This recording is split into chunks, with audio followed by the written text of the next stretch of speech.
जय महाराष्ट्र, जय शिवराय। आज आम्ही पांगरी माता बल्लाळवाडी या ठिकाणी आलेलो आहोत आणि बिबट्याचा जुन्नर तालुक्यात अनेक हल्ले होत असताना माणसांवर देखील हल्ले होतात, त्याचप्रमाणे पशुधनावर देखील मोठ्या प्रमाणावर हल्ल्याचं प्रमाण वाढले। कारण ऊसाची तोड झाल्यामुळे आता बिबट्यांना लपण कमी झाल्यामुळे बिबट्या हा मानव वस्तीमध्ये येतोय आणि हल्ले करतोय। याची दाहकता जास्त असल्या कारणानं अनेक आंदोलन झाली, परंतु पाहिजे त्या प्रमाणात शासन लक्ष देत नाही।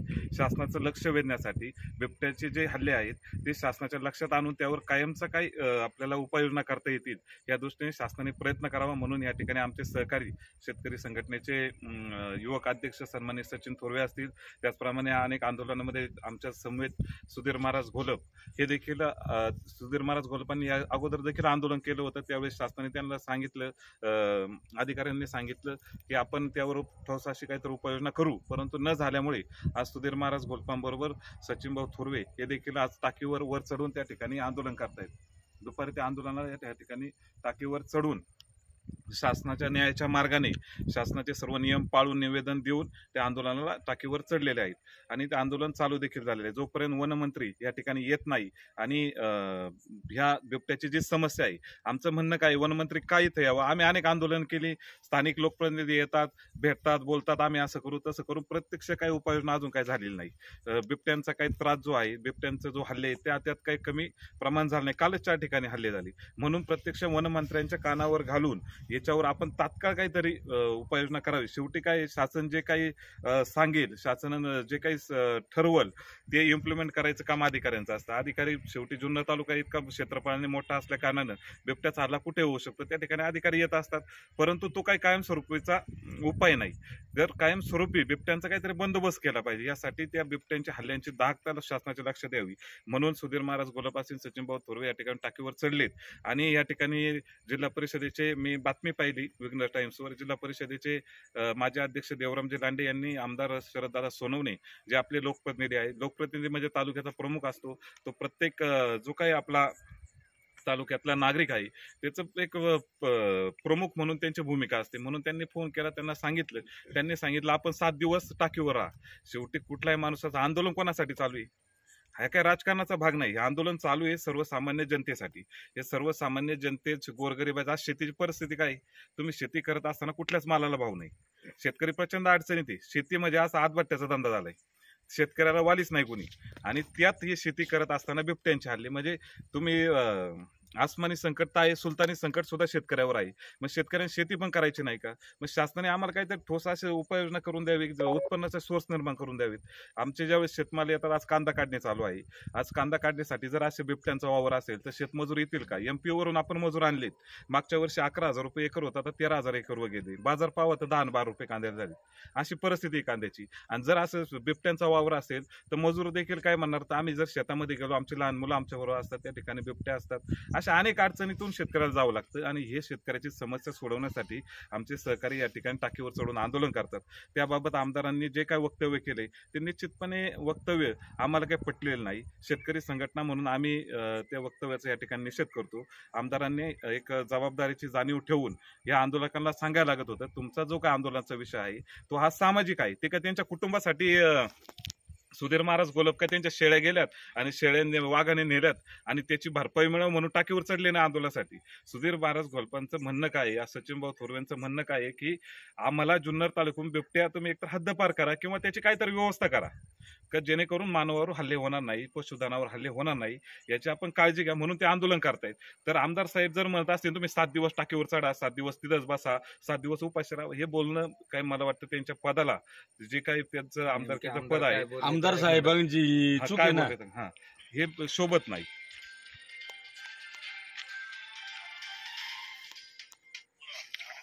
हा दादा, इथे पांगरी माते आले, ते टाकीवरती 2 शेतकरी चढलेले, तर मंडळी म्हणजे दादांना फोन लावा म्हणून तुम्हाला फोन लावला दादा।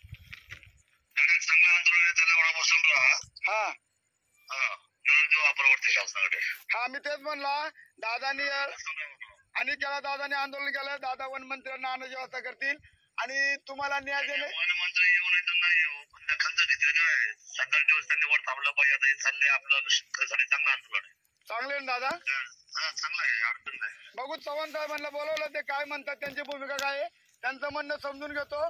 नाही तर आपण त्या आंदोलनामध्ये सहभागी होऊ दादा.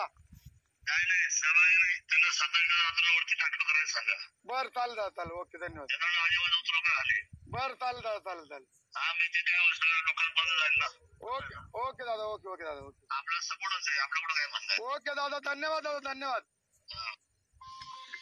तर अशी आंदोलनं ज्यावेळेस चालू असतात त्यावेळेस स्थानिक लोकप्रतिनिधी असेल, संबंधित विभागाचे अधिकारी, आंदोलन म्हणजे आमच्या वयाच्या 18 वर्षापासून आम्ही आंदोलन करतोय. अनेक गुन्हे देखील दाखल झालेत. आता काय झाले, न्यायाच्या मार्गाने आम्ही आंदोलन करतोय. परंतु जर प्रशासनाचं म्हणणंच असेल किंवा लोकप्रतिनिधींचं म्हणणंच असेल का तुम्ही आंदोलन न्यायाच्या मार्गाने न करता किंवा लोकशाहीच्या मार्गाने न करता इतर मार्गाने करायचे असतील, फार काही फरक पडत नाही, गुन्हे दाखल होतात, त्या मार्गाने आम्हाला आंदोलन करता येतात. परंतु लोकप्रतिनिधी जर असं बोलत असतील, त्यांची जबाबदारी आहे, त्यांचं दायित्व आहे की आंदोलकांना येणं, भेटणं, त्यांची त्यांना समजवणं की आपले जे समस्या आहे ती सोडवणं, त्यांना सांगणं का आपण उपाशी तिथं बसणार आहेत. आंदोलन कोणत्या प्रकारचं आहे की ते उपाशी तिथं बसतात. कुठलाही जीव असेल, कुठलाही माणूस असेल, शेवटी तो उपाशी राहणार आहे. आपण त्याला सांगितलं पाहिजे. आम्ही आल्याला काय सांगितलं का आपल्याला प्रश्न सुटला पाहिजे, पण तो प्रश्न सुटत असताना माणसं राहिली पाहिजे ना. 7 दिवस जर एखादा उपाशी राहिला काय परिस्थिती होईल त्याची. आपण त्याचं मनोबल वाढवलं पाहिजे. आपण जो प्रश्न घेऊन या ठिकाणी आंदोलन करताय, शासन म्हणून ती जबाबदारी, शासनाचे ते प्रतिनिधी आहेत. आम्ही त्यांच्याकडे का मागणी करतोय, ते लोकप्रतिनिधी नसतील तर आम्ही मागणी करणार नाही. पण शासनाचे जे प्रतिनिधी आहे त्यांचं कर्तव्य आहे की आंदोलकांना भेटणं, त्यांचं म्हणणं काय ते समजून सांगणं, शासन दरबारी ते मांडणं, शासन दरबाराकडून त्यांना न्याय मिळवून देणं. आणि न्याय मिळायला जर विलंब होणार असेल तर समजून सांगण्याची एक पद्धत असते. आपण थोडंसं आमचं ऐकावं, आपण खाली यावं, आपण चर्चा करू, त्या माध्यमातून प्रश्न कसा सुटेल. मी तुमचा प्रश्न शासन दरबारी मांडतो, मंत्र्यांची आपली भेट घालून देतो. आज नाही भेटवणार पण 2 दिवसामध्ये आम्ही तुमची भेट घालून देतो. हे आमची त्यांच्याकडून ही अपेक्षा होती. परंतु अशा प्रकारची बातमी ऐकल्यानंतर निश्चितपणे आंदोलक म्हणून, संघटना म्हणून निश्चितपणे मला देखील वाईट वाटलं. लोकप्रतिनिधींनी थोडंसं गांभीर्याने घ्यायला पाहिजे. आम्ही देखील आमदार करण्यासाठी देखील आम्ही देखील प्रयत्न केलेले आहेत. परंतु हे आंदोलन हे चालू राहतात. अतुल शेठ बेनके ज्यावेळेस आमदार होते त्यावेळेस हे आंदोलन झालेली, शेतकरी सगळ्यांनी अनेक वेळा आंदोलन केली. परंतु असं बोलणं त्यांच्याकडून काही कधी आलेलं नाही. तर आता विद्यमान जे आमदार आहेत त्यांनी याकडे लक्ष देऊन आंदोलकांना समजून सांगून हे आंदोलन स्थगित कसं करता येईल या दृष्टीने प्रयत्न करणे गरजेचं आहे. जय हिंद, जय महाराष्ट्र. आज या ठिकाणी सुधीर महाराज घोलप, बरोबर, सुधीर महाराज घोलप व आमचे युवा मित्र, शेतकरी संघटनाचे युवा तालुका अध्यक्ष सचिन भाऊ थोरवे यांनी बेमुदत अन्नत्याग आंदोलन चालू केलं. परंतु आपल्या शिवजन्मभूमीचे आमदार आदरणीय शरददादा सोनवणे यांनी अतिशय म्हणजे काळजाला भेटणारं वक्तव्य केलं. ते ऐकून आम्हाला आता यूट्यूबला आम्ही विघ्न टाइम्सला ती बातमी ऐकली. परंतु आम्हाला देखील आमदार साहेब असं बोलू शकतात का असा प्रश्न पडला. कारण आमदार साहेब तुम्ही लोकप्रतिनिधी आहे, आमचे तुम्ही पालन करतात, शेतकऱ्यांचे पालन करतात. आज आम्ही शेतकऱ्यांचीच पोरं आहेत. परंतु आम्ही ह्या ठिकाणी का आलो, कारण अनेक ठिकाणी रोज बिबट्याचे हल्ले होतात. काय आम्हाला हौस नाही आली किंवा सुधीर महाराजांना हौस नाही आली, सचिन भाऊला हौस नाही आली वरती जाऊन बसणं. आज इथं जाळी लावलेली नाही, काय नाही, व्यवस्था नाही. इथे 4-5 पोलीस आहेत, डिपार्टमेंटचे अधिकारी आहेत, एखादा अधिकारी याचा वन विभागाचा आहे. एवढं झालं म्हणजे झालं का. ते रात्रीचे झोपेत पडले खाली, कुठं काय झालं त्याची जबाबदारी कोण घेणार. इथं जाळी लावलं पाहिजे होती. आज इथं अरण्य आहे, एकदम घनदाट जंगल आहे, डोंगर आहे, इथं कोणीच नाही, चिटपाखरून नाही. आणि अशा ठिकाणी जर ते गांभीर्यपूर्वक घेत नसन, आमदार साहेब जर अशी उत्तर देत असन तर म्हणजे शेतकऱ्यांनी किंवा ग्रामस्थांनी राहायचं कसं आणि जगायचं कसं हा पण प्रश्न पडलेला आहे. म्हणजे अशा वक्तव्यातून काय हल्ल्यात शेतकरी ग्रामस्थ मरून द्यायचे का असा पण प्रश्न आहे. त्यामुळं गांभीर्यपूर्वक आमदार साहेबांना विनंती करतो, गांभीर्यपूर्वक घ्या आणि त्यांना सकाळपर्यंत काहीतरी न्याय द्या, हीच विनंती राहील. आता आम्ही काय करू शकतो, उद्या आम्ही एखादा शब्द तुमच्या विरोधात काय बोललो, तुम्ही म्हणणार या तरुण शेतकऱ्यांना गुन्हे दाखल करा, हे करा ते करा. आम्ही जेलमध्ये जाऊ, तिथं आम्हाला काय आळण भाकरीत खायला भेटते ना. ते पण बुवा इथली जनता सुखी होत असेल तर सगळे आम्ही, योगेश भाऊ आहेत, मी सचिन भाऊ आहे, घोलप महाराज सगळे जाऊ जेलमध्ये. परंतु ह्या जर अशा गोष्टी करून तुम्ही जर शेतकऱ्यांची मनं दुखावणार असन, आंदोलकांची मनं दुखावणार असन, तर आमदार साहेब तुम्ही शिवजन्मभूमीचे आमदार आहात, हे अत्यंत चुकीचं आहे. ती बातमी लागली, देवरामजी लांडे यांची बातमी लागली, आणि बातमीतून आज तालुक्यातली किंवा महाराष्ट्रात ऐकणारे हे वक्तव्य बरोबर आहे का? 7 दिवस आज आम्ही कुठल्या पक्षाचं काम करीत नाही. मी उपाशी स्वतः 7 दिवस वर थांबा. 7 दिवस वर थांबा. अन्नत्याग आंदोलन आहे. अन्नत्याग आंदोलन आहे. ऊन एवढं हा म्हणतंय, ऊन आता पारा आता सकाळी 11 वाजता माणूस उन्हात बसू शकत नाही. त्यांना आज त्या टाकीवर ऊन पूर्ण प्रचंड ऊन असणार आहे तिथं, आणि इथं सगळं ड्राय आहे. इथं डोंगर आहे शेजारी, डोंगर असल्यामुळे उन्हाची तीव्रता अधिक वाढणार आहे. डिपार्टमेंटवर ताण पडणार आहे, वन विभागावर ताण पडणार आहे. त्या अनुषंगाने आपण आमदार साहेब आपल्यावर ताण पडणार आहे. ही दखल तात्काळ तुम्ही सकाळपर्यंत घ्यावी. याच निमित्ताने मी शिवसंघर्ष न्यूजच्या माध्यमातून आपल्याला विनंती करतो, आपण या ठिकाणी तात्काळ दखल घ्यावी व त्यांच्या काय मागण्या आहेत त्या मागण्या आपण मान्य कराव्यात. त्यांच्या मागण्या काय अवास्तव नाही. बिबट हद्दपार करा. बिबट हद्दपार करा म्हणजे तुम्ही महाराष्ट्राच्या बाहेर पाठवा अशातली काही गोष्ट नाही. त्याला पिंजरे आणा, त्याला कुठेतरी माणी डोच्या जो निवारा केंद्र आहे त्या ठिकाणी सोडा. हीच मागणी, रास्त मागणी आहे ना.